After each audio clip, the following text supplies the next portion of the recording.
This board is totally volunteer, okay? So they are putting a lot of work and time into making this Open Studios the best we've ever had. And to make it even better going forward.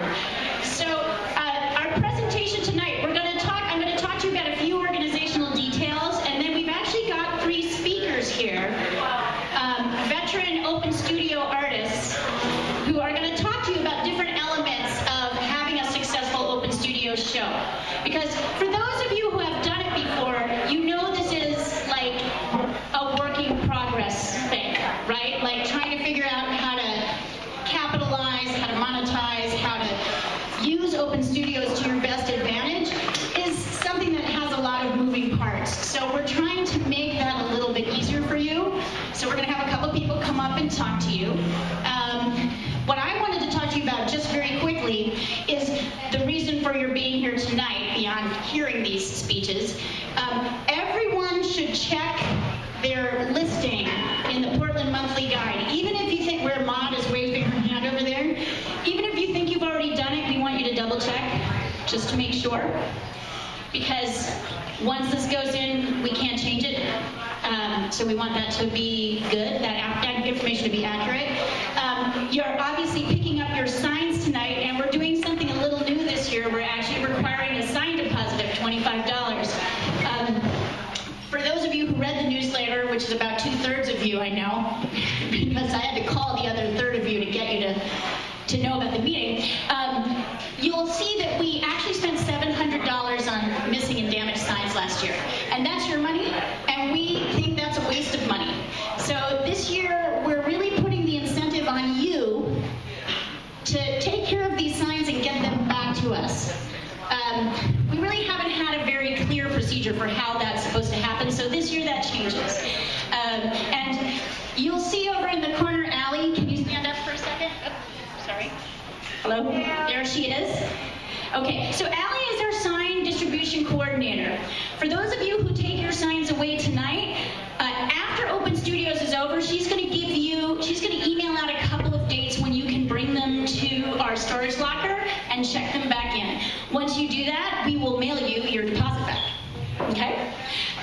For those of you who didn't get your sign, for people who didn't get their signs tonight, we're going to give them a couple more chances to pick them up.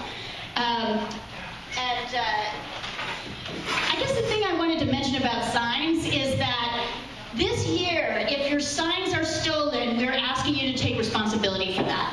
So I want you to think about where you're putting your signs. I want you not to put your signs out overnight in between. Don't keep them out when the event isn't happening. Because if they're stolen, this year that comes out of your deposit. Does that make sense? Does that seem fair? Fair? Yeah. What does that mean, though? Is it more than the $25? No, it's just you don't get your $25 back. That's all. That's how much it costs to make a sign. Yeah. It just means you won't get your deposit back. I had to chase around signs for about a long time this week, and I got a lot of, well, it was stolen, and I'm like, well, did you leave it outside all night? Well, yes, I did. And did you know where it got stolen? Well, out of my truck, and like all these sort of things. So I guess I'm just wanting to say, this is our way of saying, please take care of these, because it costs us money, and money is something that's very precious to us, and we want to use it to promote ourselves and make this really great. The only other thing I wanted to mention before we get started is that, as I mentioned before, about 1/3 of you did not open the reminder email that we sent out for you for this meeting. Almost all of you who did that had Gmail accounts. I think what's happening is that we use something called MailChimp, and Gmail will automatically forward the mail to your promotions folder. I don't want to spend 4 hours emailing people individually. I think that's a waste of my time and yours. So I'm just going to ask you, at this point forward, to make sure you accept us as people who can send you an email. And if that doesn't work, just keep checking your promotions folder. Keep checking your spam and your promotions folder, because from now on, we're not meeting anymore. We don't have any other opportunities to communicate with you about the opportunities that are coming up except via email. So we have a preview show that will be coming up in September. We have a new open show that's going to be happening. We have a phone app where you're going to be able to list your events all year via calendar, and all of that is going to come to you via email. So I'm not going to email you anymore.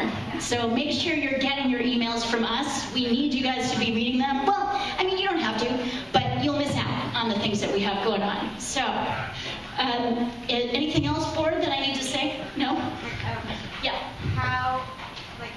How often should artists expect to see something? That's a good question. Like once or twice a month, right? I have Gmail, and I've never been able to get like the Open Studios emails to go out of my promotions folder, so I just do a quick scan every day, see if there's a Portland Open Studios email in my promotions folder, and then go on. Yeah, it's not too tough. How many people are new artists here?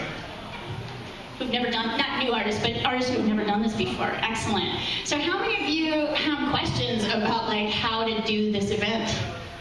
Yeah. Okay, I do. This is my fourth time. All right, so I'm going to turn this over to our speakers. Our first speaker is Hillary Pfeiffer. Where are you, madam?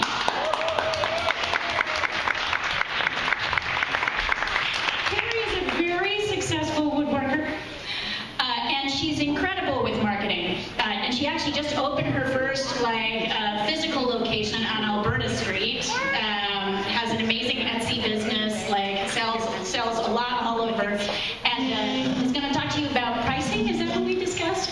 Just talk to them about what can help. How long do I have? Here we go. So I've basically been self-supporting for almost 30 years, and it's a lot of trial and error. If I'm going to say anything about pricing, I guess I would say have multiple price points. I try to have something under 50 bucks, like 45, that's my magic number. And then something under 100 or around 100, it's another price point that people like to spend, and then some things more expensive, so I sort of have two bodies of work. I do like some more abstract sculptural work, and then I also do these cute, adorable little animals, and that's what my store is that I'm happy to give you a card for. And then I figured out, I could get lower with my price points with the adorable animals by making books with them, with photographs of them. And I self-published 6 different books at this point. So then I can sell something for 20 bucks or 10 bucks for paperback. And then I did a deck of playing cards one year, so I could sell for $15. So then if somebody can't afford an original, it's the same concept as being a painter and selling a print. But it's something, I don't know, a book or playing cards is more, it works better with my 3D kind of work. I don't know, I don't have a huge studio. It's about 20 by 20. And in the past, I've set it up kind of in 2 areas since I feel like my two bodies of work look better when they're separated from each other. And so it just sort of gives me a lot of ways to talk to people, because that's one thing about selling work is that if you can have something to talk about that doesn't sound like a sales pitch, it's a lot more natural for everybody involved. And so I just try to make sure I don't know, I spend a fair amount of time figuring out how to promote myself, and so I'm sort of versed in the stories, and how to bring people in, and What's the story that brings people in? well, with the little animals, I often talk about how they're made, because I use reclaimed wood primarily, and so people are really, they get painted, and so they all kind of look the same afterwards, but that sort of becomes a talking point, or how they started. I did an installation or a residency a few years ago called Glean, which is 5 artists. Amanda, where are you? We were co-artists in this program. It's a really awesome residency at the Dump where 5 artists get picked and you do a body of work based on the 6 months of art materials you can grab from the Dump in that time. And I did this series of mobiles that were inspired by the Falcons there, and so that's a great talking point for people. And so, I don't know, maybe it led to sales, who knows. But I really wanted to talk about postcards because I really strongly believe that if somebody has something they can take away, they'll remember you. And I can't believe how long people have held on to some of these cards that I've made over the years.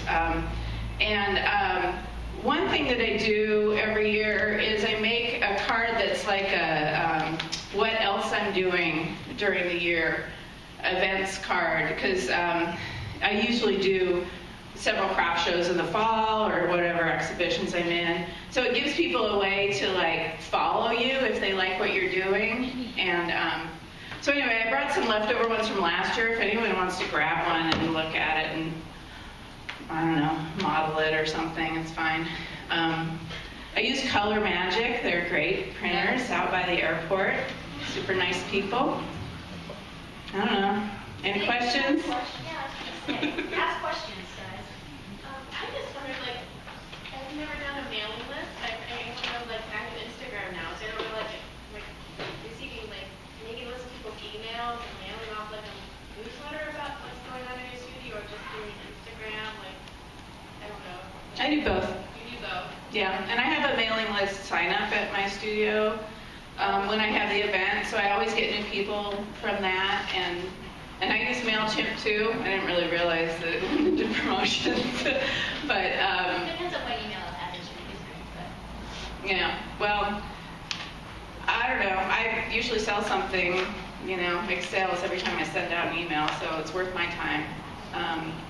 But I also try to sort of in the same vein as the story, telling a story. I also try to I have this thing in my emails where I recommend a movie at the end. So I try to add a little extra for the people who don't want to buy my work. But Instagram, I definitely make sales from Instagram, and I just think the more you can remind people in a non-threatening way. How does that work? Like they DM you and then you send it to your PayPal account? No, I just tell them go to my Etsy site or or whatever. I don't know.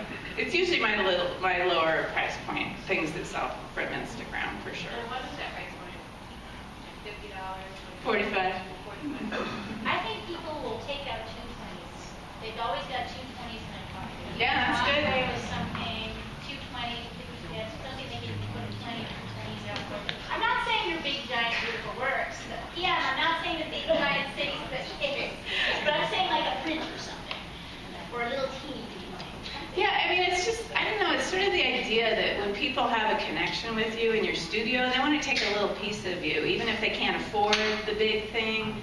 Having some little thing, it does kind of work if you're willing to go there. I know for a lot of people it's like, I would never do that, but I make my living doing this, and I'm really psyched about it, so I'm always looking for ways that I can make it affordable to different people, because I think, you know, we all appreciate art in a different way, and I'd like to add something for other new artists that are out there that aren't using MailChimp. I just want to caution you that when you do large distribution lists on your personal email, I got tagged as malicious spam, and I have had a hell of a time clearing that up. Yeah. So everybody that has never sent out mass emails, sign up for MailChimp. It's very easy. What is it? Like over 200? It depends. Well, if you're emailing to corporations that have new spam alerts, especially with this federally funded anti-spam, you know. Comcast, we've been having a lot of trouble with. So just protect yourself and go through MailChimp. You're going to do more than just 15, because you might just get that one company that will think that you don't even know and they don't even know. They've set it up to alert Google that you're malicious. Yeah. And then that keeps it from going to other. Yeah, so MailChimp is like one of those opt-in, opt-out. You are loading your mailing list into MailChimp, and then they can opt out, and you are paying to go through it. Yeah. It's legitimate, but that's why a lot of their mail does not go into people's inboxes. It goes to spam, and it goes. Yeah. I'm not saying not use it. It's completely optional. Yeah. I just wanted to say that to a new artist. Yeah, yeah. Yeah. Well, I just wanted to say that we don't have a lot of lower price things, but we find that it's a combination of everything that you do, and it's, these emails, it's Instagram, it's shows, and you have people that follow you for a period of time, and maybe 3 years down the road they'll come in ready to buy. That's true. And Yeah, that's totally true. And actually, I have another card that, because I do a lot of public art around town too, and large commissions, and so I made a card last year before Open Studios that was about commission work, and that sort of worked out too. So, I mean, that, you're right. Stand. Sit down. We'll have you come back. I like the questions. So we'll probably have our... No, stand. I want my beer. Okay, get your beer. Good God, get your beer, woman. Is Ben Dye around? Is Ben Dye here? No? Did he not come? Okay. Okay, all right. So then we've got Jesse Reno coming. Jesse. For those of you who don't know, he was one of 5 artists picked by Willamette Week's most popular artist in Portland, and I hope you all voted for him. We're going to find out soon. We all voted. So we're going to find out soon if he is the most popular artist in Portland. We think so. Right on, thanks. Yeah, so I don't know. I think just one carryover that I think is good from the previous, talking about having product or small items. Like, I just think it's good for all the reasons you said, but then also it makes you look professional, like you're doing something more. I just think it's good. It's good for them to have that, good to know about your future. But I don't know, people see it, they somehow think you didn't make the sticker or the card. They think somebody made that for you and that you're important. So it kind of works good in that fashion. But just a note on that side. It might seem funny, but I'm telling you, I've had good success putting them out as well. But anyway, things that I think are really important is letting people know what you've done in your studio. Signage, it's something that's easy to overlook, like your bio maybe. Your resume, if you've got one, that's good. Or even if you don't have one, have some kind of statement or something about your process, because there's people that are too shy to talk to you. So then what does that lead to? The other important thing is being accessible, letting them know, hey, I will talk to you. I don't think you need to hunt them down or be like, hey, but saying, hey, how you doing? I'm here if you need me. I'll be in this room demoing. So if you have questions, let me know. And if they're wandering around, hey, you guys got any questions? You don't want to be on them like a salesman, but you want to let them know that you're accessible. And if you have promo, be sure you give it to them. So what if there's 10 people in your studio at the same time, or you're talking to a group and then a whole other crowd comes in? I usually say, hey, can you guys hang out for a minute? I'm going to just let these guys know that I'm here and that I'm accessible. And I go in the front room and I say, hey, everybody who came in, I'm over here talking to some people, so if you want to get in on the conversation, cool. If you want to wander about, feel free, but feel free to hit me up. I think it's pretty simple, straightforward, but just things to remember. And I think that's the most important, is being engaging. And again, also giving people space, but letting them know that you're ready to be engaged if they want to. Another thing that I do, I have a TV in my studio, so I have YouTube's playing in the background of live paint videos of me, videos that I've made. Maybe you don't have that, or maybe you can make something quick. Even just a photo thing that's just going on your TV, painting after painting, or sculpture after sculpture. Anything like that kind of just adds more info. The more info they have, the more interest they can have in you.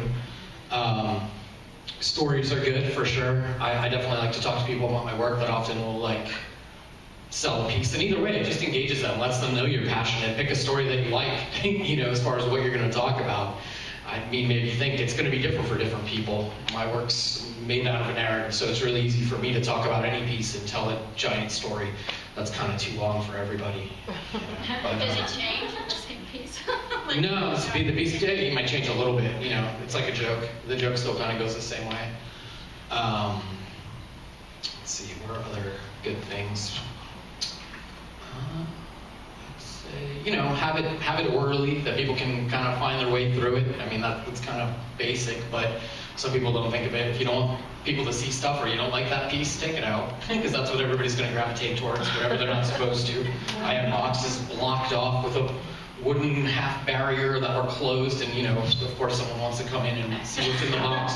All the shirts are on the table, ma'am. The box is just more of them. Oh, okay. You just put that under the table then if you don't, because it'll happen. It's not terrible, but if you have any accomplishments or things like that, books you've been in or magazines, or you might want to have that out, let the people know. Like, again, the more you can let them know that you've done something, that you've accomplished, or they can talk to you about it, and there's a lot of that kind of passive, the people who don't really talk, but they're looking at everything. So that's how you get those people, with either the bios, the press releases, anything you've got like that around. I would definitely, it's good to have either your piece that was in the book, actually, that's something good that you might not think of. Or if you don't have that piece anymore, maybe you make a print of it, because they're often like, oh, that lets them know they're where they think they are, for one, when they come in, and a lot of the people are going to ask you about that piece. That's the one they're choosing to come see you on. It doesn't mean it's the best piece in your studio, but they're definitely looking for it, so that's kind of good to have accessible. Maybe think about what you might want to say about that piece, because they might ask you. You guys got any questions? I see people looking around. Yeah, ask questions. Or something. I do. Sure. So when you talk about signage, I know that some people, you actually just like make labels and say this is like when you're hanging it, doing your installations in your studio, do you put the signage up, or do you actually create a catalog that people can look at?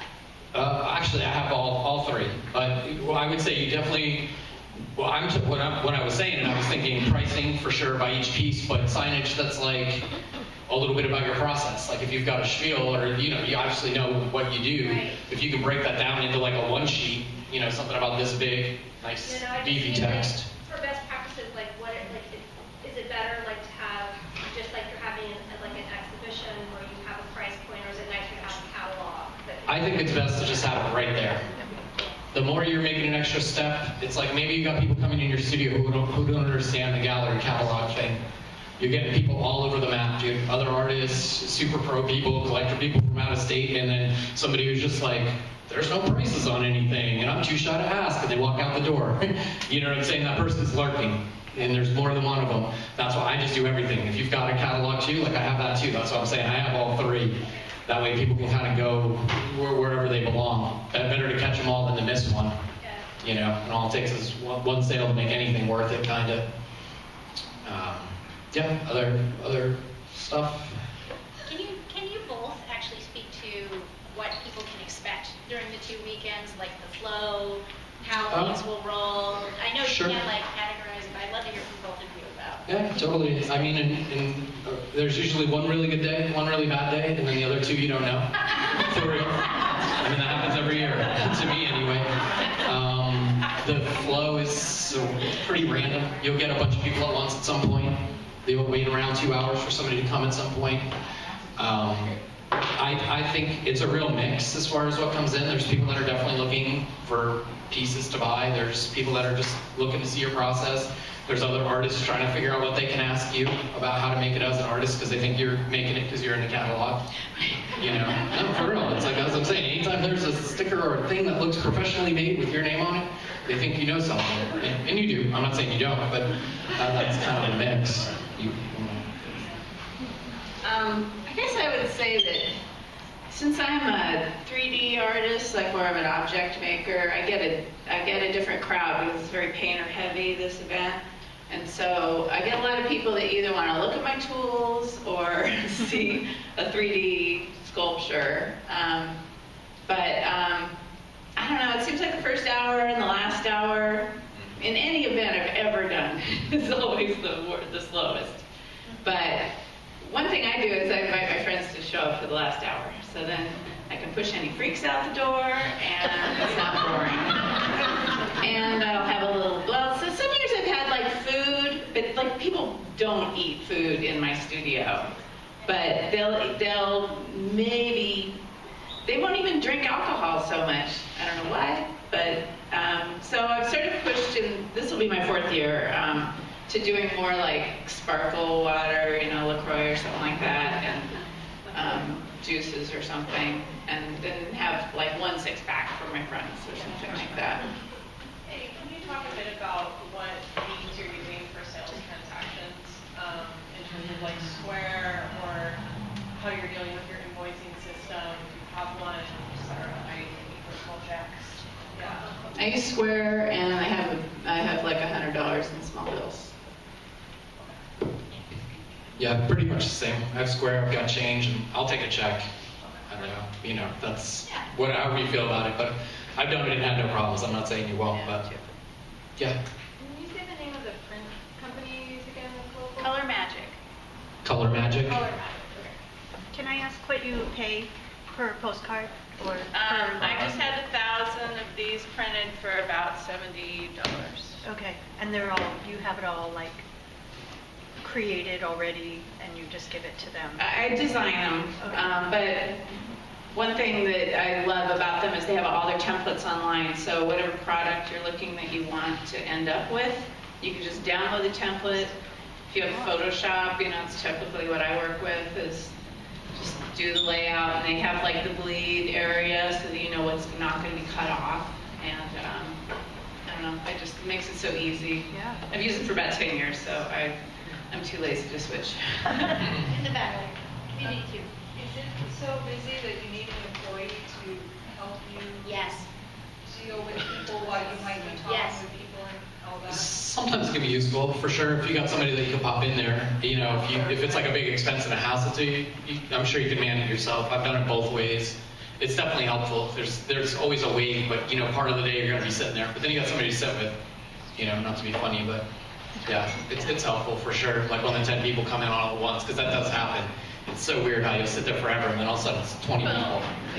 And again, somebody's waiting to talk, and even if you're managing and saying, I'm available, you never know. My assistants chased somebody out the door and got to the end of the driveway and made a super sale. So it was worth it. Yeah, Jesse did it.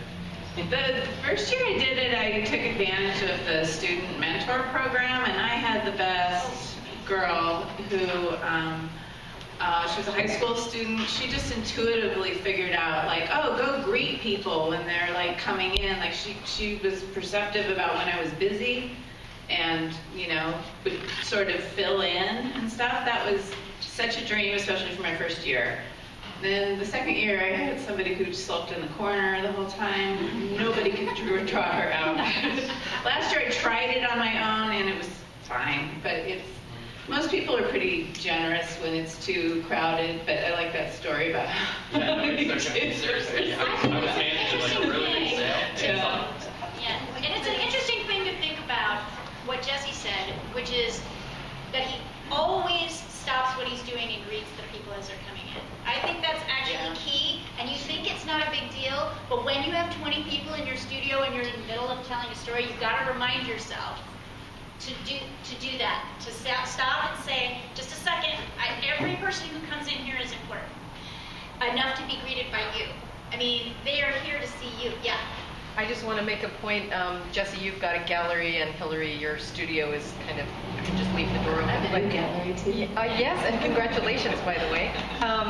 Anybody that's doing this in your home, people, if it's their first time doing this, they're really timid about opening your door. They're going to knock, knock, knock. If you can't hear them, just make sure you have a sign up that says, please come in. Back to the because sign. they will stand out there. Yeah, and make the sign fun. Yeah, Fun. Or hey, come in. Come on in. We Real love it. direct. Yeah. That's a really good thing to address, though, is people who work out of their actual homes. Yeah. So Maud does that. Maud's good. I'll talk about that. Yeah, so And Maud is like one of our busiest studios, I would say, consistently, because she has an encaustic demo. Yeah. So everybody who comes in makes something. Yeah, so my studio is actually in a building on Weidler, full of psychologists and psychiatrists, and a billion stairs, and it's very small. So I actually my husband is a saint, and I clean out my entire dining room and part of my living room and kitchen. I mean, I take every bit of art off the walls.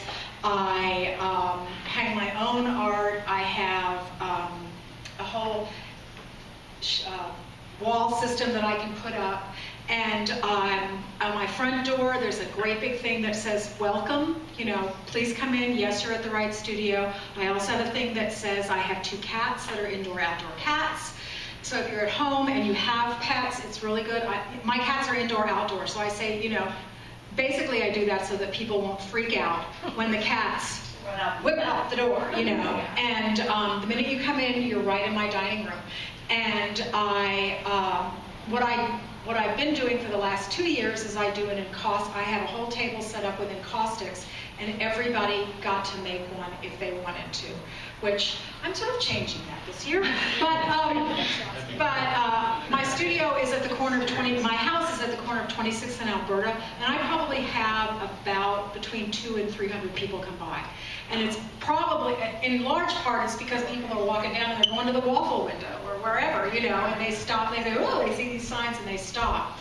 I try to do what Jessie does and immediately say hello to people, but sometimes I'm right in the middle of a demo. This year I'm actually going to I do have an intern this year, and she will be helping, but we're actually going to kind of do something different. One of the things that I like to do is I do a takeaway. So people get to make something, you know, and the reason I do that is, and it's in large part because I'm sure everybody looks at your work and they think, this is so easy. You know, look at this. I mean, God, Linda did this, and look at how easy this is. Jessie did this, and man, they just paint, they do all this stuff, they work with wood. You know, when somebody actually has to make something, even though you've got some materials, people always stop and they go, wow, you make this look easy. It's not. You know, I had a guy, when Leah and I did this thing for Coin TV, we had the guy sitting there talking with us, and he got to make it encaustic, and he was like, whoa, this is really hard. So one of the things I do is, depending on what I'm going to do, is a giveaway, and I try to make them fairly inexpensive, but I figure it's a great promotional thing. Everybody got a little block last year, and they can make a little encaustic on it, and then on the back it says thank you.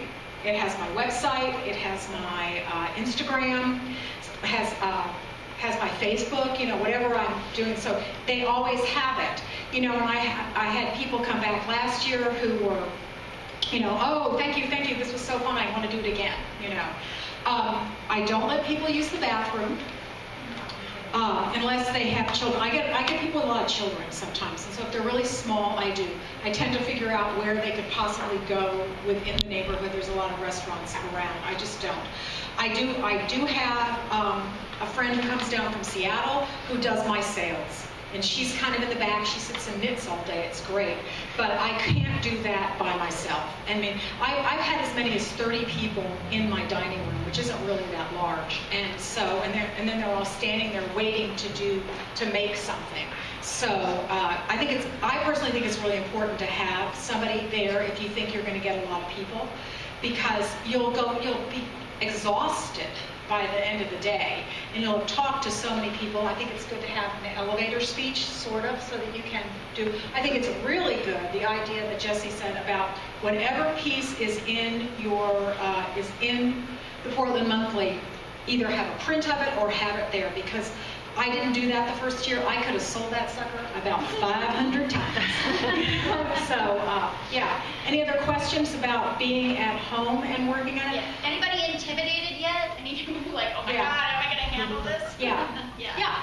So I have a question. I'm working from my home studio, and I am way the fuck out now.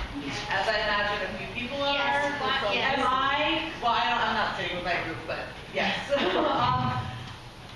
Other than, like, obviously promoting yourself, like, do other people have experience with, like, 26 in Alberta, you're, like, right in the thick of it. Like, Yeah. you've got a lot of walking people. Am I just going to expect not to have a lot of people come to my studio? I mean, what are people's experiences with children? You should talk. One of the things that we do, I'm in a community, I'm in Northeast Portland, but we make a point in our group, and I think there's like 18 something in our group. I ask people, did you go to Hillary's studio? Did you go to David's? You know, I have cards there. I really try to.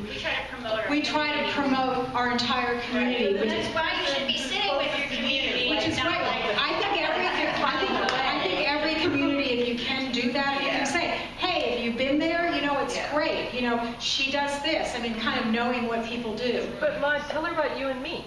Yeah. We're not close. Yeah, Linda and I are each clothes. other. I've taken classes from Linda, and I took Linda's postcards last year, and because I don't teach encaustic. I teach other things. I don't teach encaustic. And people would be like, oh, I want to take a class from them. I'm like, well, here's a card. She teaches. Yeah. You know. Sarah Swing And then I send Dennis people to mine. Anderson, you both are in Community One, right? Or you're over there? No? Or did they leave? They left. Well, Jonathan in our group last year, he's way out I almost. think I was the furthest one out last year. Yeah, so how did it go for And you that was last year? me. It was phenomenal. I mean, Yeah? I definitely didn't have 30 people in the house at once. I think maybe overall I didn't count, but maybe I had 75 people stop Okay. through. But like, I thought that was amazing because I'm so far out. So Yeah. there's hope. You, I mean, your experience will be different from mine. Yeah. So you're absolutely right. Your experience is going to be different than the Northeast. It is not analogous. If you want, we can make you a couple more signs. So if you like live in an area where you really need that I'm kind not of worried about coverage. people finding the actual house. It's more that I'm just away from other. So where are you exactly? I live in Milwaukee off of 224. Like, Right, there's nobody really else near you. No, That's right. No, all of them are local. I mean, like, all of us in Group 1, we're pretty far. You're kind of spread out. Yeah. Yeah. There's no way around that. However, on the other side of the river. you do have some incredible builders of community there, and one of them is Sarah Swing, and she left early, but I would recommend you contact her. I would actually recommend that you get your community together. We used to kind of make this a big thing. We decided this year to let you guys do it, but I think it's an excellent thing to talk to the people in your community who have done this before. Sarah is very generous. She will totally talk to you about how I to... a bunch of us. Yeah. First meeting. I think you should just, so since you are the fantastic activator, I hereby appoint you to get your group together. Yes, getting your group together and talking about it is excellent. Last year, Paula Blackwell and Ruth Armitage, who are about a mile apart from you and in sort of your general area, would constantly refer people back and forth. And it really helped them. They're not in this year, they didn't apply this year, either of them, but they had a really excellent time. Does anybody else have questions? I was going to say one more thing. Oh, yeah. Also, we don't really have an idea of what it's going to be like this year because we've never contacted as many people as are going to see this thing in Portland monthly. Yeah. It has a subscription base of over 55,000 people. And so We sold 300 tour guides at New Seasons, and mostly they were completely invisible. So 300 tour guides versus totally different thing. 55,000. And there might be people who get Portland Monthly that live down where you are, so it could be, we're looking to see how this is going to totally change what happens to our... I think it's a great way to get the tour guide out there. Yeah, we don't know. I mean, we don't know. It's all a big, but as Jesse said, I mean, to have your name in Portland Monthly Magazine does seem that we are doing something right? Like, you do have some kind of credit. One more thing too, because I do a giveaway kind of thing, one of the things, people always want to pay me. And I'm like, no, this is free, you get to do this free. However, I say, will you sign my mailing list? Yeah. And let me tell you, they all sign my mailing list because they feel like, oh my God, I got this thing for free. Right. So, it's a little bit of expense. What I'm doing this year, I think it's going to cost me 50 cents a piece or something like that. Okay. I figure it's worth it. It's a long game, right? This game we're playing is a long game, and you'll see the experience. This is my 4th year doing it, and I have to say, the first 3, every year I learned more about how to handle it. Right? Is that what you were going to say, or what? No, Jesse just hosted an event called Paint Till You Die Club. And it's Nice. See? Yeah, Erin. I'm curious how much. Wait a second, can I just say, if you guys are going to talk, if you either talk into the mic Yeah. or talk a little louder, Yeah. I can't hear you. Yeah. Okay? Yeah. What? We can hear you. I know. All right, go ahead, Erin. I'm curious just basically how much percentage of your time goes into demonstrating versus greeting people and telling stories and selling and how you manage. So I always show with somebody else. I show with Don Bishop. Right. So we take turns. Okay. He's working on something or I'm working on something. Nice. Okay. Mine's a little different because last year I was like, working with wax pretty much the whole time. And I have to say, because I didn't have an intern or anything last year, my sales weren't as good as they've been the first year. But, and I did have somebody selling the work. So I'm re-examining that, and I'm actually going to have somebody who, you know, if they want to make whatever they're going to make, it's not always me. I might show, but then I can at least talk. You know, it's just different. I mean, you know, you might have somebody like that everybody wants to talk to you. You might have those people who kind of just slink in, you know, and they kind of look around, you know, and where I live it's pretty interesting. My townhouse is pretty interesting, and so I have a lot of people, well, how long have you lived here? I mean, you know, a whole bunch of other stuff, you know. Unrelated. Yeah. Yeah, I was wondering if anybody had any ideas for slow mornings, because I didn't get, most people showed up at around 12:30, so I would have like a total dead time pretty much every day. Where is your name? Where you're in 3? Where I'm are in you? North Tabor, so around Providence. So, and then, you know, everybody would show up at once, but my mornings were completely dead. Use it as studio time. I do my demos, I do them on a schedule. I don't do them all day because it got insane. Like it was incredible. Like I couldn't do anything else. And so I do demos 3 times a day, and I publish the times, and one of them is early. So they start at my place. Oh, that's a really great idea. And then it helps because you know, then I'm really free the rest of the time. And a lot of times, if people just need a deadline, there's so many to choose from. If they have 4 places they want to go near me, but I have a deadline, like I have a time for something, they'll come to my place. Or they'll miss it and they'll come to the next one. Another thing to think about is when people do show up early, too. Sometimes they do. I had people show up the first time I did it at 9:30. It just depends. Yeah, one thing I try to do is, I can't really do physical demos when I do my open studio because I use power tools and it's just loud, and it's just is not conducive to that. But I have examples of things in stages so I can talk people through it and point to the tool that's used. But to address your question too about downtime or slow times, I remember one year I needed to do a bunch of research for a project. I read a whole book it was like really productive time. needed to wrap my head around something. So I don't know, if you can figure out something that you can drop really easily, it's a good like balance to those slow times, because you just never know. You just never know who's going to come when. You're going to feel like you hosted 8 cocktail parties. By the end of the 2 weekends, you're going to have the experience of like everybody coming in and and then they go out again, and then they come in again, and then they go out again, and then they come in again. So you will find that those slow times are like really blessed. You'll be exhausted. Yes. So when is the publication date of Portland Monthly, and is there an online version that we can link to or somehow capitalize on? So the Portland Monthly issue is going to be the October issue, which we think is really great, and it'll be available September 20th. And we're going to talk about posters. We have ideas for posters and getting that sort of word out and around for people to pick it up. We don't have a cover. They won't tell us a cover until later. Not us, because it's all about weekend getaways or something. Yeah, it's the weekend getaway issue. It's not the art issue, which could confuse people. The art issue is in September, but we didn't want to put it in September. We wanted it to show up when people might pick it up and go, oh, this is happening now.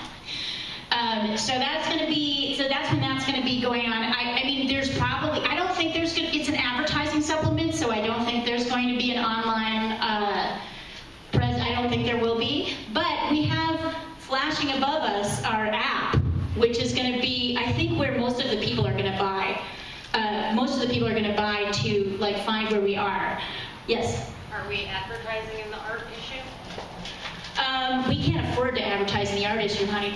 We blew our whole wad on the advertising supplement. I wish. Yeah. I wish. Would be nice. It's like $1,000 for a little tiny like thing that looks like this, which no one will see. I don't even want to tell you how much the Portland Monthly icons. Yeah. Go ahead. Not now, but if we have money, we will. So we're looking to see like how much money we raise in the next. I mean, we pretty much Yeah, yes. So any tips on good places to put the signs? Good places to put the signs. Within like eye view, you know, where you can kind of, so what's your setup? Are you in a building where you can't see the outside? Oh, or- no, I'm in a house. I'm You're in a thinking house. like, Just, what, I- busy street and then in front of my house? I try to put them in front of my house, like kind of on the lawn, maybe at the corner, but lined up, like kind of arrows pointing, yeah. Do you only put them out that weekend, or how do you guys? What's that? Do you only put them out that weekend? You only put them out, my advice is just put them out so put them out in the morning when on the first Saturday, take them out at the end of the first Saturday, put them out at the beginning of the first Sunday, take them out at the end of the first Sunday. I put Yeah. the artist at work one out In your lawn. in my front garden, like the beginning, like about a week and a half before the event. So it's there, you know. But you can see it. It's very close. You know, it's like close to you. This is that one. So that one is up and it stays up and it's kind of close to the house. I've never had any problem with it leaving. During the event. If you can't keep an eye on it, I would say closer the better. Yeah. But obviously outside so people can see it. Yeah. I'm in a warehouse and surrounded by concrete. Mm-hmm. Will they stand up on their own? Yeah. Will they just fall over? Maybe tape it or something. Put it in dirt? I bungee corded to posts, that's what I. Oh, bungee cord to post. Nice. Urban advice. I like it. Yeah, What else? or get an A-frame and connect it to that. Yeah. Like a sandwich cord? Yeah. Yeah. These are good questions. Yeah. How important is having demos during your? You must have demos during that, but of some kind. That's what we're advertising. That's why we're different than any other art show. You have to have some kind of demo of your process. If you're showing it as a video, or if you're doing it in person and talking about your process, the whole point is people are out there to meet you and talk about process. This is life-changing. This is why our event is amazing, because no one ever gets a chance to talk to an artist at like generally at a gallery show, unless it's like your own gallery. You know, it's very rare to be able to have those kind of conversations about work as it's being made. But we call this event, our subtext is Artists at Work. So you need to work. You need to do that. That's important. And that's what people are coming for. You said you advertise the times of your demo order? Oh, yes. Where do you advertise that? I have a mailing list, I have Facebook, I have Instagram, all the social media. No. No. So we're not going to do that. Although we might, we didn't have any options with the app to do stuff like that. I don't think we should. So the big question for us as we get this app developed.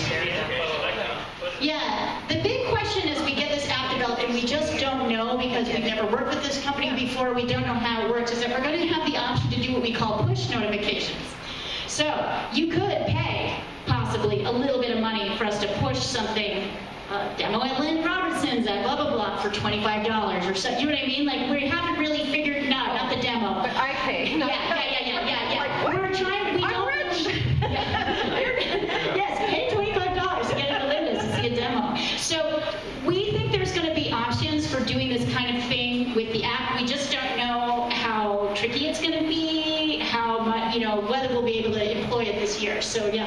Will we be able to update our own descriptions in the app? No, just make your description correct. Yeah, fix your description. You can send me any changes that you have and I will update it. Yeah, this guy, David Freeman, is our website and app developer.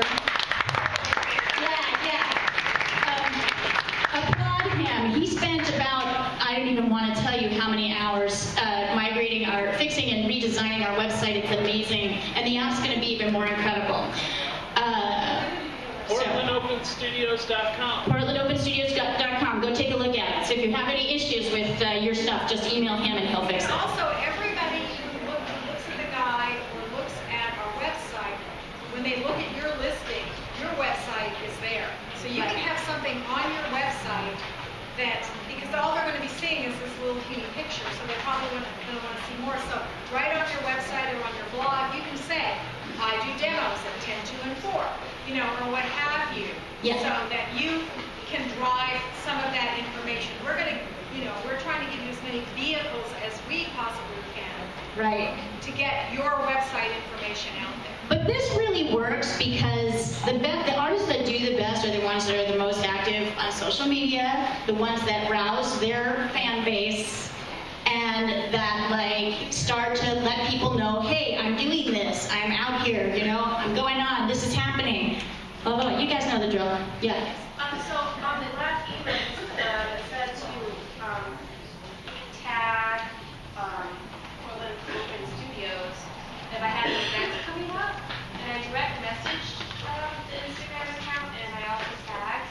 But well, we're not really doing much with the Instagram right now. It's more Facebook. We'll get Instagram up and going now, but it's okay. It just said in the email that I read that you were doing that, so that I don't need Instagram and I don't need Facebook. So okay. All right. Oh, I thought you were. Did you want to talk about Facebook? I wasn't. Do you want me to? Yeah. Okay, so if you have an event and you want us to promote it on the Facebook page, tag Portland Open Studios or PDX Portland Open Studios, and then we should get notification of it because I try to look through events every single day to see if there's somebody in Open Studios that I know who are, you know, a name that I recognize, and then share their information.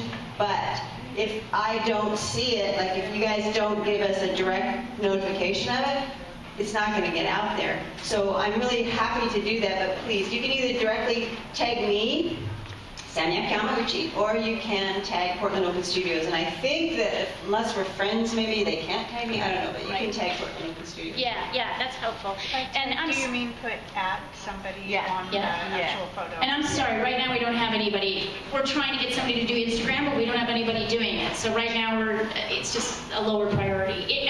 All our social media will start ramping up once we have products out. Once we have an app, we'll be launching that everywhere.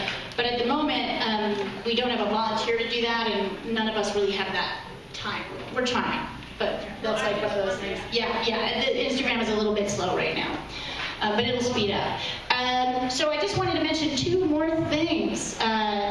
For those of you who heard all those stories about interns being helpful, not the sulky one in the corner, but the interns that are helpful, Janie, come on up. We have an opportunity for you to get an intern. We have one student who needs a mentor, and she is interested in calligraphy and drawing and design and film. So if anyone wants an intern, here's your opportunity. One's left. So everybody else has been paired up, and hopefully you've heard from your intern by now. If not, maybe in a week, reach out to them if you haven't heard from them. So let me know if you want this one. Yeah. And I will take more than one in case we have more students in the next couple weeks show up. So yeah, come and find me and let me know. Thank you. Excellent. And a couple other things. Does anybody have any more questions before we end, sort of close? Yes. Miss So the Nan. MailChimp emails that you send emails, what address are they coming from? They're coming from, what address are they coming from, Charlotte? The MailChimp addresses, are they coming from admin@portlandopenstudios.com? Leah, oh, they're coming from my address. Okay, Leah@portlandopenstudios.com. Okay, really? All right. But mostly, Marcy, like I just check my promotions. I just skip through it every once in a while. It didn't show up. That's interesting. So maybe check with them and see if your email is correct. Maybe your email isn't correct. All right, so the last thing I wanted to mention, you'll notice that the lovely ladies from Artists and Craftsmen are here, both the Southeast and the North locations. They have these bags that are on the table, all have 25% off coupons. Please take at least one bag. Take a bag, they're a gift. But also, there's a raffle for 2 different boxes of materials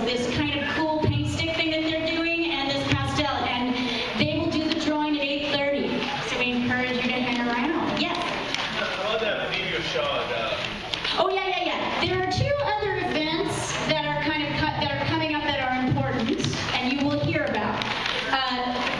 One is we are having a preview show, as we've had for the last 2 years, at the Oregon Society of Artists on September 28th. So we will send out an email invitation for you to RSVP and let us know if you're bringing a piece. Expect that in the next month, I think. So just let us know if you're going to bring a piece. Based on that, we will determine the size of the piece. It depends on how many people participate. And then we'll have an intake day, like on the 24th and the 25th of September. There'll be an opening on September 28th, and then it'll be up for a week.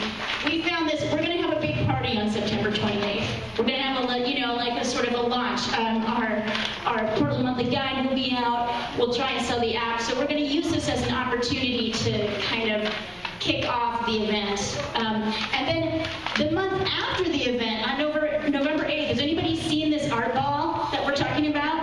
Any idea what that is? That's going to be our first fundraiser. So we have, Shelley has gotten us a place at the Hilton in the Skyline Lounge downtown, donated to us. So we're going to throw a big sort of masquerade art ball. We'll be selling tickets for that. We're going to be really pushing that. There'll be an auction. There'll be live music. There'll be lots of food and booze. It should be a lot of fun. So that's also going on. Anything else? Yeah, we have a lot going on this year. Any other questions before we go? I have one. Yes. Display. If you don't have a lot of space, are people supplementing display with like grid walls or something, or if you have? Sometimes. Yeah. You want to get as much out there as possible. Okay. So I would say, what do you guys say? I mean, the best you can do to make it look awesome is what you're trying to do. I mean, think of it as your store. It's like everything we're saying, like not in a salesman way necessarily, but like, what do you do if you go in somewhere and nobody talks to you? How do you feel? You don't want them to feel like that. No. What do? Even if you got the smallest store in the world, make it look as good as you can make it look, dude. Whatever you gotta do. I'm not saying blow all your money to make some extravagant thing, but what can you do? That would be like logical to just make it look great. And just 2 other things I felt weren't fully answered, like you with the signs you were asking. I mean, just think, dude, if somebody's trying to find your house, where's the key spot that you would tell them? Right. You know, like my old studio was way out. I put one on the main road, one right in front of my house, and maybe one on the other main road even. Because if they're trying to find it, well, they're going to find Holgate, but where the hell is whatever street? You know, they're going to find the main one. I'm not sure where your location is, but that's how I think about it. And then you were asking about the demos, how important they were. I think not only is it important for the organization and all that stuff, not trying to say yes or no to that, but I mean, it's a big part of what's going to engage people with you and make them aware of like what's important about what you're doing or who you are. And I don't know, for me, when I was a bad speaker, it was the easiest time to talk because I was kind of doing my thing. I kind of felt more in control. Maybe you don't feel that way, but I think it's a great point to engage the people, and it makes them see what you're doing and how either complex it is, interesting it is, how interested you are in it. All those things are making connections, which is key to connecting as well as selling, as well as, you know, the whole deal kind of.